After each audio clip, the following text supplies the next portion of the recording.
গত 4ই মে নির্বাচনী ফলাফল প্রকাশের পর থেকে দীর্ঘ ২৬ দিন ধরে তিনি ছিলেন সম্পূর্ণ অন্তরালে এবং রাজ্য রাজনীতির চেনা ময়দান থেকে নিজেকে এক প্রকার গুটিয়ে রেখেছিলেন। দলের শোচনীয় পরাজয়ের পর যখন চারিদিকে তীব্র অসন্তোষ, ক্ষোভ আর বিদ্রোহের আগুন জ্বলছে, ঠিক তখনই সবাইকে চমকে দিয়ে দীর্ঘ নীরবতা ভাঙতে চলেছেন তিনি।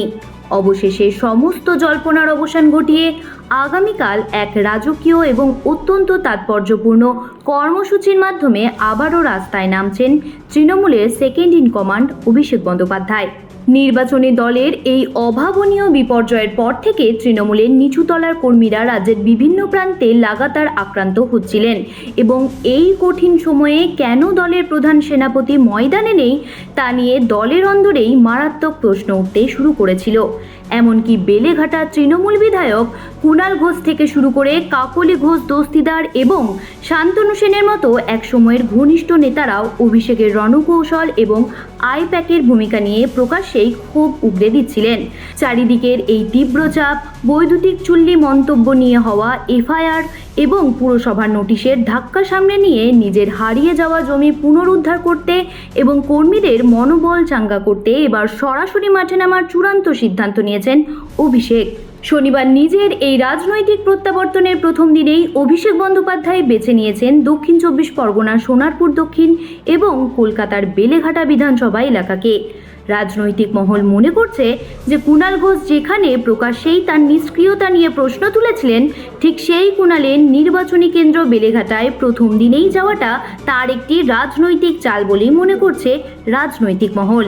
এই সফরে তিনি সোনারপুর দক্ষিণে ভোট পরবর্তী হিংসায় নিহত তৃণমূল কর্মী সঞ্জু কর্মকার এবং বেলেঘাটায় নিহত কর্মী বিশ্বজিৎ পট্টনায়কের পরিবারের সদস্যদের সঙ্গে দেখা করবেন এবং তাদের পাশে দাঁড়িয়ে দলের পক্ষ থেকে একটি অত্যন্ত কড়া বার্তা দেওয়ার চেষ্টা করবেন। অর্থাৎ সব মিলিয়ে বলা যায়, রাজ্যে ক্ষমতা বদলের পর রাজ্য পুলিশের সর্বোচ্চ জেড প্লাস ক্যাটাগরির নিরাপত্তা হারিয়ে একজন সাধারণ সাংসদ হিসাবে ছাঁটাই হওয়া নিরাপত্তা নিয়েই আগামীকাল প্রথমবার কালীঘাটের চেনাগণ্ডির বাইরে পা রাখছেন ডায়মন্ড হারবারের এই সাংসদ।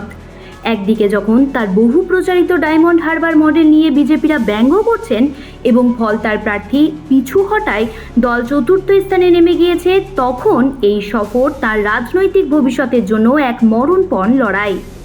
এখন দেখার বিষয় এটাই যে এই হাই ভোল্টেজ সফর থেকে অভিষেক বন্দ্যোপাধ্যায় দলের ভেতরের বিক্ষুব্ধ বেসুরো নেতাদের উদ্দেশ্যে নতুন কোনো কড়া হুঁশিয়ারি দেন, নাকি তৃণমূলের সংগঠনকে নতুন করে চাঙ্গা করতে সফল হন, সেই দিকেই আমাদের নজর থাকবে।